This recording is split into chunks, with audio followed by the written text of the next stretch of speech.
नमस्कार, PTC news देख रहे सभी दर्शकों का स्वागत। मैं हूं आपके साथ अतुल वर्मा, लेकर हाजिर हूं प्रदेश की तमाम खबरों का हाल। बुलेटिन का आगाज करेंगे, लेकिन सबसे पहले एक नजर हेडलाइंस पर। रोहतक के माजरा गांव में बड़ा हादसा, सीवर की जहरीली गैस की चपेट में आने से एक ही परिवार के 3 लोगों की मौत, परिवार में पसरा मातम। पानीपत में पाकिस्तान के लिए जासूसी करने वाला संदिग्ध गिरफ्तार, यूपी के कैराना का है निवासी, पानीपत में कर रहा था गार्ड की नौकरी। सीबीएसई 10वीं के नतीजों में छाई पंचकुला की सृष्टि शर्मा, 500 में से 500 अंक किए हासिल। पीटीसी न्यूज ने टॉपर सृष्टि से की खास बातचीत। बीबीएमबी मामले में पंजाब सरकार की अर्जी पर सुनवाई, पंजाब हरियाणा हाईकोर्ट ने बीबीएमबी समेत केंद्र और हरियाणा सरकार को जारी किया नोटिस। और हरियाणा की नायब सैनी सरकार ने ग्रुप डी की भर्ती में डीएससी और ओएससी के लिए आरक्षण देने का किया फैसला, मंत्री किशन बेदी ने सरकार के फैसले को बताया ऐतिहासिक।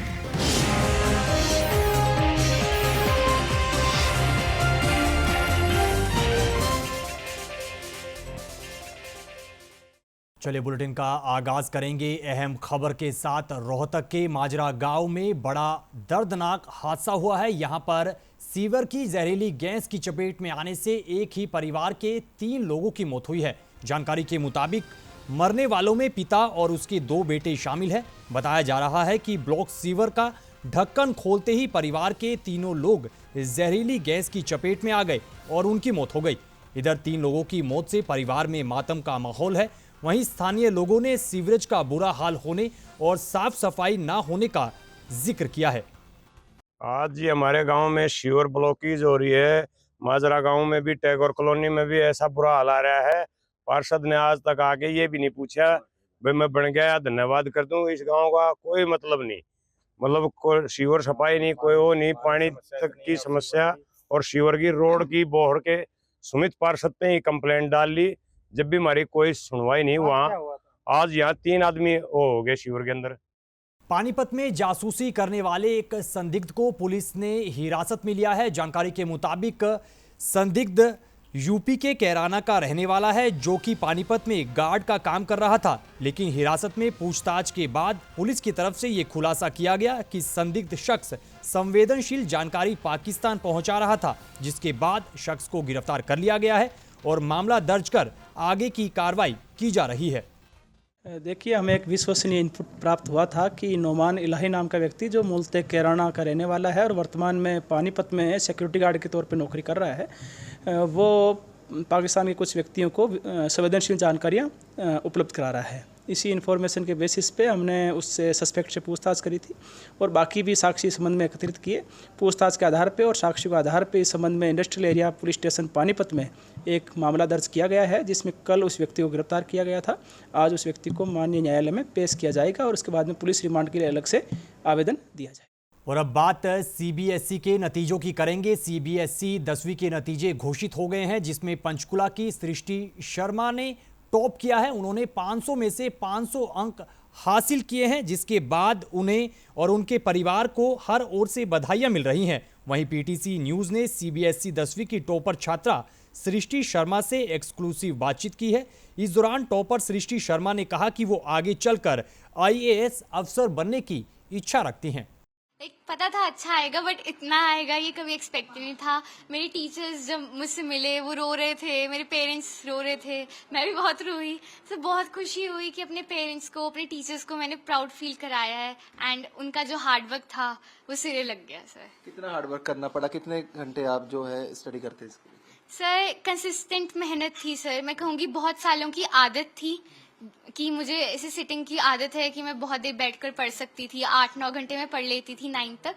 बट 10th में मैंने धीरे धीरे इंक्रीज करना स्टार्ट करा टाइम, क्योंकि मेरे दिमाग में थी ये चीज़ की बोर्ड एग्जाम्स हैं और एक फर्स्ट और लास्ट मौका है। 10th के एग्जाम्स मुझे वापस देने को तो नहीं मिलेंगे कभी, तो रिग्रेट नहीं करना है जब रिजल्ट आएगा, क्योंकि कभी ये ना फील हो कि मैं और बेस्ट और अच्छा कर सकती थी। तो फिर इसलिए मैं 20-20 घंटे भी पढ़ लेती थी। मैं अपने आप को भूल कर पढ़ी हूँ सर। बुक्स में ही उठती थी एंड बुक्स में ही सो जाती थी। अच्छा बहुत सारे बच्चे ਜਿਹੜੇ ਨੇ ट्यूशन लेके ਜਿਹੜੇ पढ़ते ਤੁਸੀਂ ट्यूशन लेके पढ़ते या खुद आप पढ़े थे? आप पढ़ी हूँ सर। मैं लाइक कभी भी किसी ट्यूशन पे या किसी कोचिंग कहीं नहीं गई हूँ। मेरी टीचर्स की बहुत सफिशिएंट, लाइक मैं कहूँगी सफिशिएंट से भी ज़्यादा हेल्प थी कि मुझे उसके अलावा कुछ ज़रूरत ही नहीं पड़ा किसी और से हेल्प लेने की।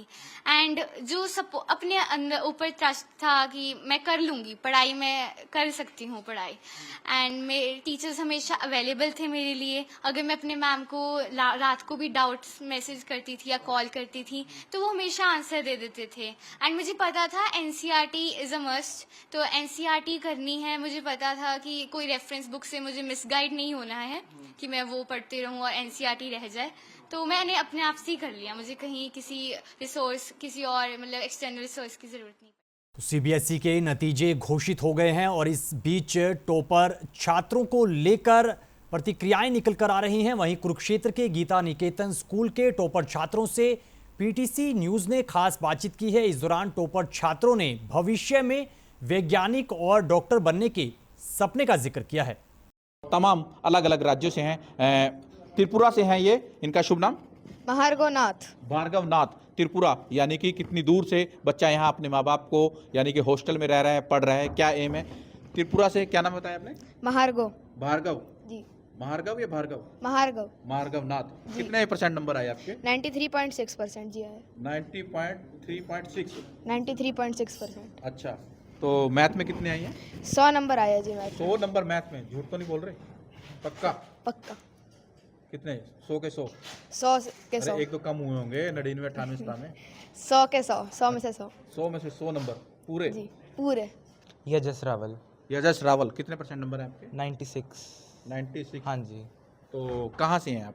मैं नाभा से हूँ, पंजाब में जगह है। अच्छा, हाँ जी। क्या सोचा आपने, कितने घंटे पढ़ा आपने लगातार?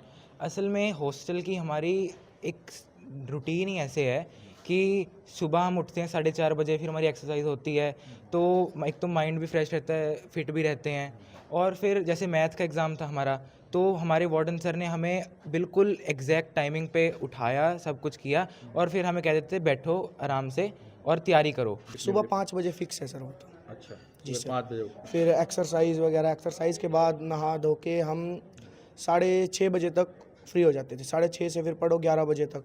फिर 11 बजे खेल का लंच भी मिलता था। खेल का लंच के बाद सोने का रेस्ट टाइम के बाद दोबारा पढ़ने का टाइम मिलता था सर। पढ़ने के टाइम के बाद फिर शाम का खेल का लंच मिलता था, संध्या होती थी, फिर खाना खाने के बाद। उस दौरान मोबाइल से भी बातचीत करते थे कि नहीं करते थे? मोबाइल तो सर संडे फिक्स है डे। मम्मी पापा से बातचीत? जी सर, जी सर। सीबीएसई के 12वीं के नतीजों में महेंद्रगढ़ की बेटी सृष्टि गोयल ने बाजी मारी है और उन्होंने पूरे देश में दूसरा स्थान हासिल किया है। इस दौरान सृष्टि गोयल और उनके परिवार को हर ओर से बधाइयां मिल रही है। सृष्टि गोयल ने नॉन मेडिकल में 498 अंक लेकर ऑल इंडिया में दूसरा स्थान हासिल किया है। इधर टॉपर सृष्टि ने अपनी इस उपलब्धि का श्रेय अपनी मेहनत, टीचर्स और माता पिता को दिया है। वहीं सृष्टि के टीचर्स भी उनके नतीजों पर गर्व जाहिर कर रहे हैं। बता दें कि सृष्टि ने 5 में से 4 विषयों में 100 में से 100 अंक हासिल किए हैं। मुझे पहले नहीं लगता था, लेकिन मतलब हाँ, एग्जाम्स के बाद मुझे लगा कि हाँ यहाँ तक मैं पहुँच जाऊँगी। जैसे कि जेई मेंस, जो सर ने बताया कि जेई मेंस भी आपने क्वालिफाई किया है और बोर्ड, दोनों में आप अच्छा परफॉर्म कर पाई हैं, तो किस प्रकार से देखते हैं कि दोनों की पैरेलल में की तैयारी करना कितना मुश्किल होता है? मैं मतलब स्कूल हमेशा रेगुलर रहती थी, स्कूल में रेगुलर आती थी और जैसे टीचर्स मतलब साथ साथ पैरेलल चलता था, मतलब दोनों का और टीचर्स का पूरा सपोर्ट रहता था, तो हो गया बस। मतलब सब्जेक्ट्स तो सेम ही, मतलब कंटेंट सेम है, तो फिर वो उसके लिए भी प्रैक्टिस और दोनों के लिए उस हिसाब से प्रैक्टिस करी तो हो गया। सोशल मीडिया पर आपका कितना क्या यूज़ करते थे? आजकल लोग बच्चे जो है सोशल मीडिया पर काफ़ी फोकस रहते हैं, तो आपका कितना क्या? डिस्ट्रैक्शंस तो मतलब एग्जाम टाइम में तो कम कर दी, मतलब बिल्कुल ही ना के बराबर एग्जाम टाइम। और अब बात बीबीएमबी मामले की करेंगे। बीबीएमबी मामले में पंजाब सरकार की तरफ से दायर याचिका पर पंजाब हरियाणा हाईकोर्ट में सुनवाई हुई है, जिस पर संज्ञान लेते हुए पंजाब हरियाणा हाई कोर्ट ने बीबीएमबी केंद्र और हरियाणा सरकार को नोटिस जारी कर दिया है। जानकारी के मुताबिक पंजाब सरकार को इस मामले में राहत तो नहीं मिली है, लेकिन बीबीएमबी के साथ साथ केंद्र और हरियाणा सरकार को जवाब दाखिल करने के लिए हाईकोर्ट ने आदेश दिए हैं। आज पंजाब सरकार द्वारा जो एप्लीकेशन लगाई गई उसका हरियाणा सरकार की तरफ से एडवोकेट जनरल परविंदर सिंह चौहान जी ने उसका विरोध किया और पुरजोर अपने तथ्य रखते हुए कहा कि हम पंजाब सरकार से उसके हिस्से का पानी नहीं मांग रहे, हरियाणा अपने हिस्से का पानी मांग रहा है और ना ही कोई अधिक हिस्से का पानी लिया गया है। ये पंजाब सरकार द्वारा एक तरह का भ्रम फैलाया जा रहा है और भारत सरकार और बीबीएमबी को सुनते हुए आज माननीय उच्च न्यायालय द्वारा ये 20 तारीख लगाकर उसमें कोई पंजाब सरकार को कोई किसी भी तरह की राहत नहीं दी गई है। नोटिस हुआ है इसमें, एप्लीकेशन में नोटिस किया है और सबको ये कहा गया है कि अपना 20 तारीख से पहले जवाब दावा दाखिल करें। ये जैसे मैंने कहा सिर्फ भ्रम फैलाया जा रहा है। पंजाब ये नहीं बता रहा कि वो भी 32% ज़्यादा पानी ले चुका है और हमने बार बार हमारे अधिवक्ता ने एडवोकेट जनरल ने ये बात रखी कि हरियाणा जो है वो अपने हिस्से का पानी मांग रहा है, कोई ज़्यादा पानी जो है पंजाब का जो है वो नहीं मांग रहा। वो सिर्फ अपने हिस्से के लिए जो यहाँ बीबीएमबी में उन्होंने गए थे और वो ग्रीवेंस बीबीएमबी में था। खबरों में आगे बढ़ेंगे, अगली खबर का जिक्र करेंगे। हरियाणा की नायब सैनी सरकार ने प्रदेश में वंचित और अन्य अनुसूचित जाति के लोगों को ग्रुप डी की भर्ती में बड़ी सौगात देते हुए आरक्षण देने का फैसला किया है और इस फैसले पर मंत्री किशन बेदी ने प्रतिक्रिया देते हुए कहा कि सैनी सरकार ने चुनाव से ठीक पहले वादा किया था और अब मुख्यमंत्री नायब सिंह सैनी ने ऐतिहासिक कदम उठाया है। मेरे देश के प्रधानमंत्री का एक ही लक्ष्य, एक ही उद्देश्य है, एक ही नारा, सबका साथ, सबका विकास और सबका विश्वास। भारतीय जनता पार्टी की फिलॉसफी, अंतिम पायदान पर जो व्यक्ति खड़ा है उसको भी संपूर्ण सुविधाएं मिले, आर्थिक तौर पर, सामाजिक तौर पर, शैक्षणिक तौर पर सभी को समान रूप से ताकत मिले।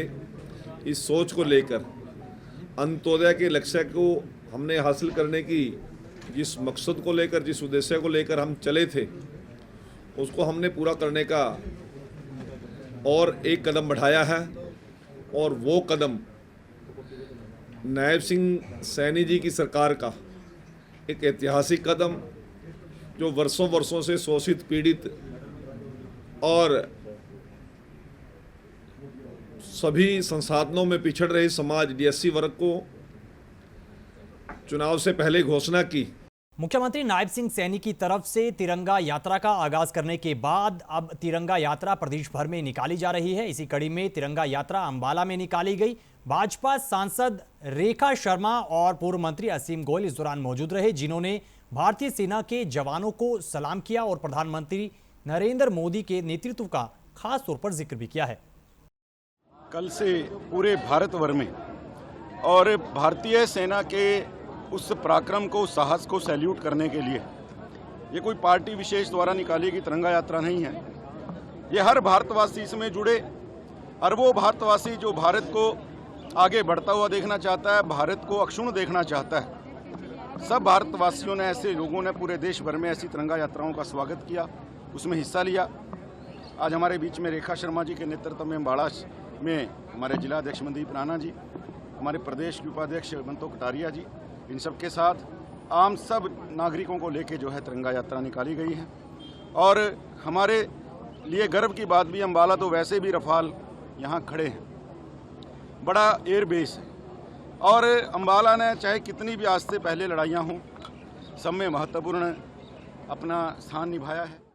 इधर प्रदेश की कैबिनेट मंत्री श्रुति चौधरी ने भी भारतीय सेना के जवानों को सलाम किया है। भिवानी पहुंची मंत्री श्रुति चौधरी ने कहा कि भारतीय सेना ने आतंकियों और खास तौर पर पाकिस्तान को मुंहतोड़ जवाब दिया है, ऐसे में सेना के शौर्य को सलाम है। इस दौरान उन्होंने पीएम मोदी के नेतृत्व का खास तौर पर जिक्र किया और पंजाब के साथ जारी पानी के मसले पर प्रतिक्रिया भी दी।